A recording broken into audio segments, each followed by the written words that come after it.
So, learning unit 4. However, this is theme 2. We're still continuing discussing growth. The previous learning unit or the previous theme was about managing growth.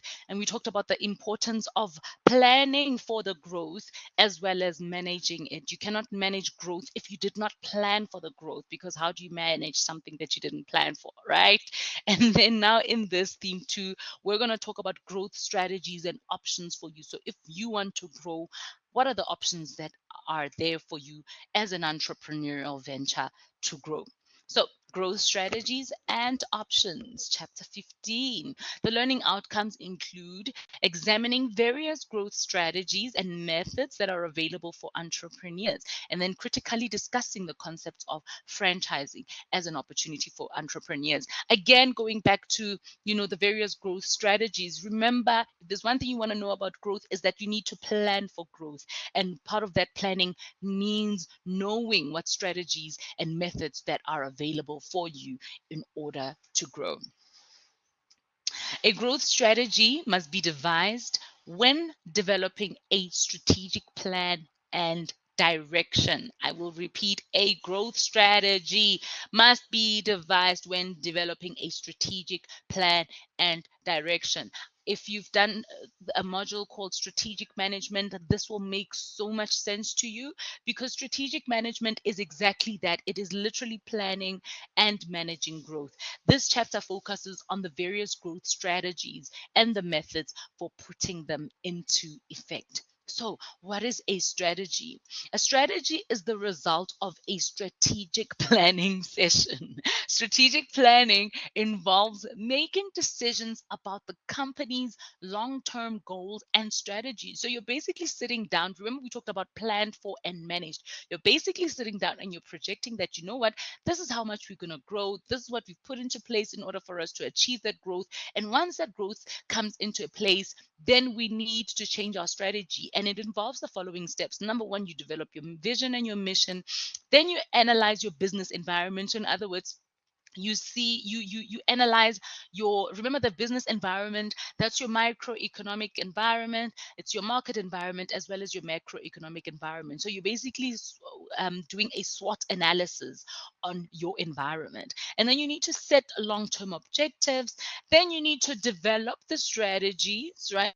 And then developing action plans for the attainment of each of these strategies, as well as then implementing and controlling the most appropriate strategies that you will have suggested. Or, yeah. So, what growth strategies and methods are there?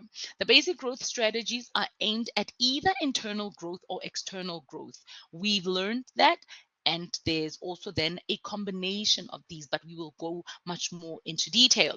Internal growth, also known as organic, generic, internal base, or core growth. With organic growth, the entrepreneur brings new resources together in an innovative combination to create new value.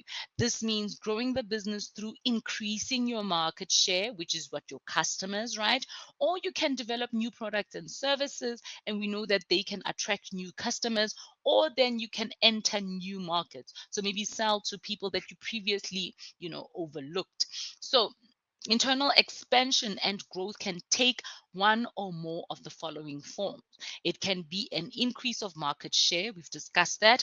Expansion and growth of your turnover. So you're making a little bit more money, achieving economies of scale, and commanding the means of gaining and maintaining customer and consumer confidence. Again, with that consumer confidence, when we in the previous learning unit we talked about, or in the previous theme we talked about, the fact that when you reach maturity stage, etc., customers now they've trusted you. You've been in this doing a lot, you've been in this game doing the most, and you've been so reliable, etc., and hence their confidence in you increases. And then expansion into new market areas, like I've mentioned, you were maybe just selling to school people. Now you're going to say also then start selling to young adults, for example. So the basis for achieving internal growth are cost leadership, focus on specialization and differentiation. And if I can go back to this, cost leadership, it means that you're growing, and because of economies of scale, you can now, you're saving more, you're producing same product, etc. But because of economies of scale, you're doing it at a cheaper rate. That means if you can lower the prices of your cost, you can then take that price or that lower cost and convert it or transfer it to your consumer, which means then you charge less to your consumer. And then focus or specialization means that you've mastered this one area and you just focus on it and specialize in it. And then differentiation, where you're just basically saying, you know what, I don't care about specialization more than I care about, creating novel and differentiated products. Then external growth. The external growth strategies deal with factors that are outside of the micro and the market environment. External growth is beyond the boundaries of the existing business. External growth strategies must position the company in relation to the industry value chain. This happens, so vertical integration in terms of external growth happens when the entrepreneurial venture acquires a company that is positioned either above or below it in the value addition chain. This involves acquiring a business that is either a customer or a supplier. For example, if you are a coffee shop, right? You sell coffee, but you buy coffee from, obviously a supplier. If you are growing vertically, it means then you will then buy your supplier. If you buy your supplier, so that means you would be both your supplier as well as your distributor. That means you are doing vertical integration. Another one is if, let's say, for instance, you've got a cell phone company, and instead of getting other people to sell the cell phone for you, you sell it yourself. Good example is iPhone with the iStore. Not only do they manufacture their own product, but they are also responsible for buying it or selling it. Sorry. External growth in terms of horizontal integration. This happens when a venture integrates a business that is on the same level of value addition as itself. So, in other words, you buy your competitor. You've got a competitor, and you think to yourself, you know what, I'm going to buy you so that I can become bigger. A good example of that is VW with its acquisition of Audi. VW bought Audi and therefore became a little bit bigger and a little bit stronger. Horizontal integration takes the form of a merger or a joint venture between or more competitors in the sector or industry. Then external growth can also be lateral. So lateral integration occurs when the business that is integrated is neither a supplier or a customer. So you're just buying another business, but they are not your supplier, they're not your customer, nor are they your competitor. Lateral integration is often pursued when a business wishes to diversify into another industry or a product in order to reduce the risk or the seasonability of its existing business. It would be like, for instance, if you're VW, right? You know that cars, today you're selling cars, tomorrow you're not, etc. So then what do? You're going to say, I'm going to go into restaurants. A good example of this is actually, let's scratch my lane example. A good example of this is Virgin, the Virgin company. When they grow, every time they grow, it's always like a different company in a different industry. There's Virgin Money, then they've got Virgin Space. I don't know if they call it Virgin Space, but they're going into space now. Then they've got Virgin Mobile, then they've got Virgin Active. So there's different types of businesses that they have, and they try to reduce the risk because of seasonability of their existing businesses. And then northern integration is where a company buys up those seeking to enter the particular sector in order to prevent this from happening, whereas southern integration happens when a company buys up the means of production of critical substitute products. Then what are the external growth methods that are available? The external growth strategies give direction to the venture with regards to its positioning in the industry value chain, moving up down, or sideways in the value chain will require the company to use certain methods. Number one, we've got internal growth, right? Internal means that you are using investments, you're using exclusive agreements, you're using licensing, alliances, dealerships, and franchising for you to grow. Whereas external, you're using mergers and acquisitions, joint ventures, etc. Please see your prescribed textbook for more detail on these. And then lastly, franchising. Franchising provides an opportunity for an entrepreneur to expand his or her business by expanding the distribution channel of the venture. It can be used in a number of ways.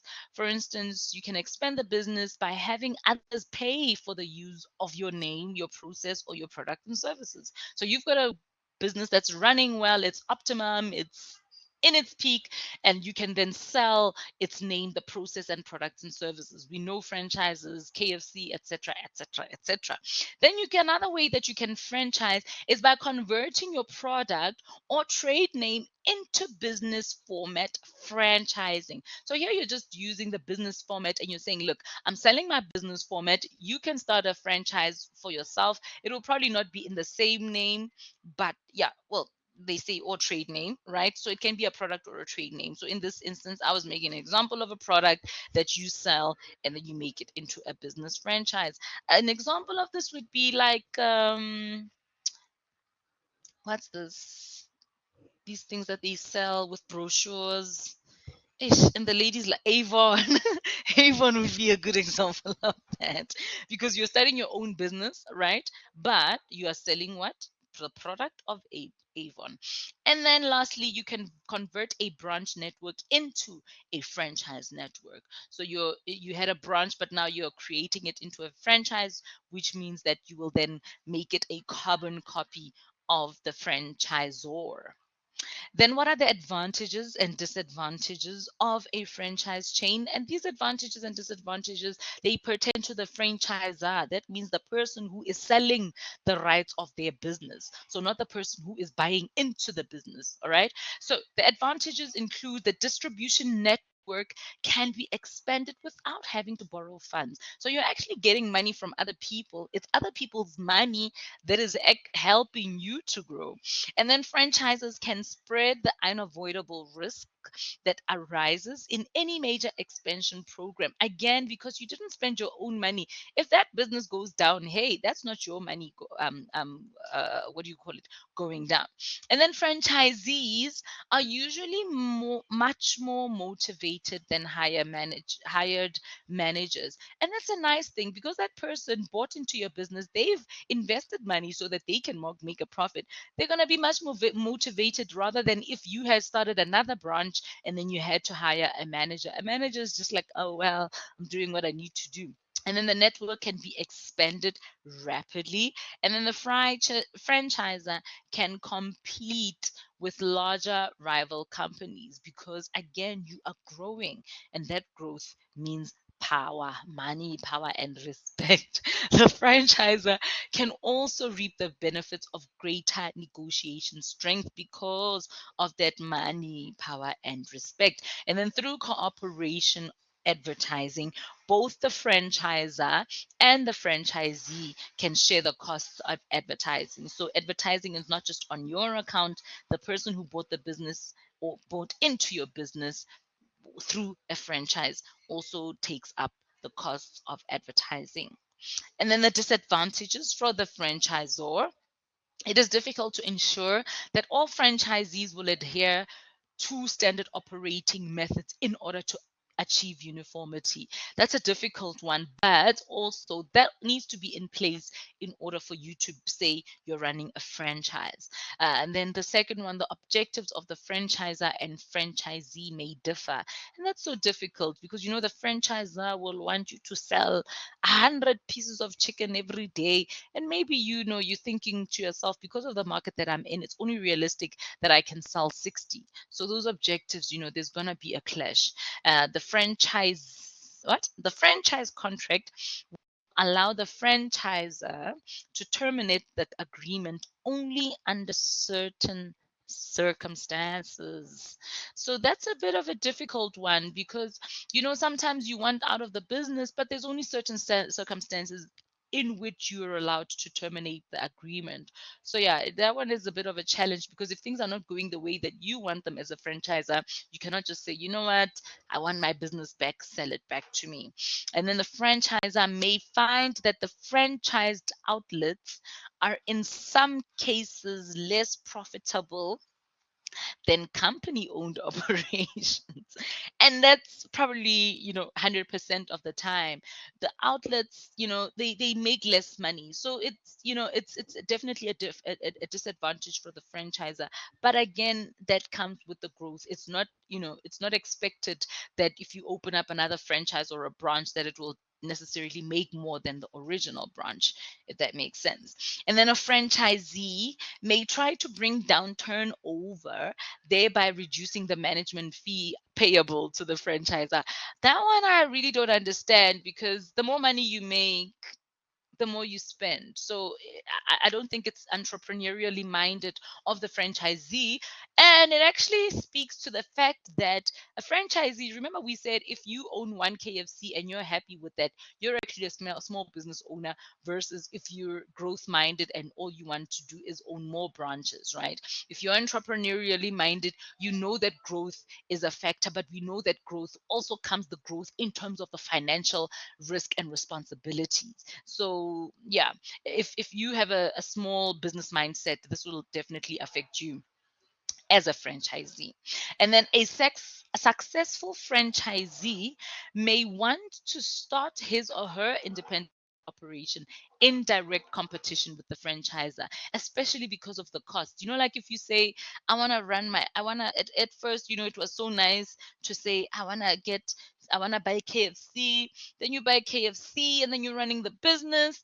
But then you start to think to yourself, Mara, if I was doing my own, Tseho's fried chicken, these costs that I'm paying to the franchisor, they wouldn't apply. Then you're like, screw that. I'm gonna sell my KFC and then I'm gonna turn it into a Tseho's, fried chicken, and then yeah, you try to save costs in that way. But then again, are you gonna sell as much? Are people gonna trust you? Yeah, it's definitely a disadvantage. And then what are the criteria for identifying and developing a business suitable for franchising? Number one, certain criteria, like they say, must be considered before embarking on a franchise operation.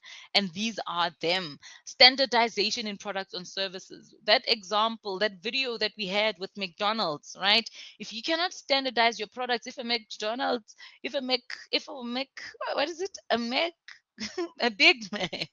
If you cannot make sure that a Big Mac always tastes like a Big Mac, always tastes like a Big Mac, you are not standardizing your products and services, and therefore you will not have reproducibility.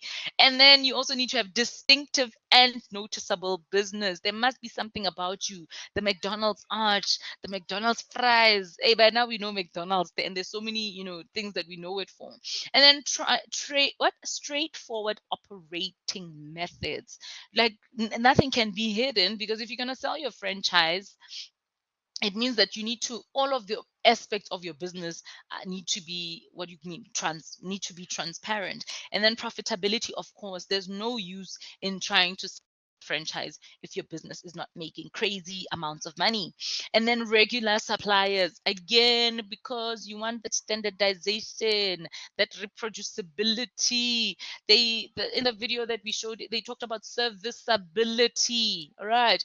And then legal constraints that may apply, because if you're going to sell your business to somebody else and you're saying they must use your name, there's obviously an enormous amount, an inexplicable amount of legal requirements and constraints that burden your business. And then personal commitment. You can't just say, today I'm starting a KFC, and then 2 months down the line you like, you know what, actually I changed my mind. KFC is not for me. Personal commitment is a factor that plays a very important role. And then what are the steps in developing a franchise system?